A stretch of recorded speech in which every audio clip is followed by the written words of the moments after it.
The US could pull out of their operation at any time. They could pull out and go home, and then the global oil trade would return to normal. It would go back to how it was before the US showed up. So the only reason why the US isn't pulling out is because the US benefits from rising oil prices. It benefits from the oil crisis. Rising oil prices are not a bad thing for the top 1% of Americans. They are the people who support Trump. They are the people who Trump also supports. This is the reason why he's there, because the top 1% stand to gain, to profit hugely from an oil crisis. Prices go up, consumers pay more, they consume less, they pay more for the same thing, and there is more profit that goes to the richest Americans, to the oil and gas exporters, the companies, the refineries, the CEOs, the shareholders of those companies. They stand to benefit, they stand to get very rich off an oil crisis.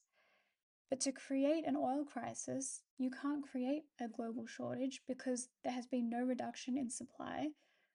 Even the restriction, even the distribution being blocked is not a real thing. The only way to ensure that rising oil prices profit the richest Americans is to get the market to respond to the oil market as though it were an emergency.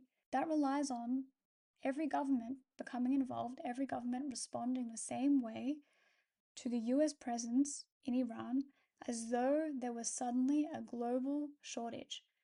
It relies on 32 governments acting as though 12 days occupying a strait has now severely reduced the supply of oil.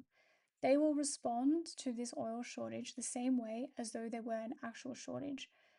And then the price of oil will go up, it will be fixed, and governments will come to terms with it. Consumers will pay more, rich Americans will get richer. And what Trump will do then, he's not going to leave. Why would he leave? Why would he need global oil trade to return to normal? If the market adapts to rising oil prices, he won't ever leave. If the market adapts to rising oil prices, he will stay there forever.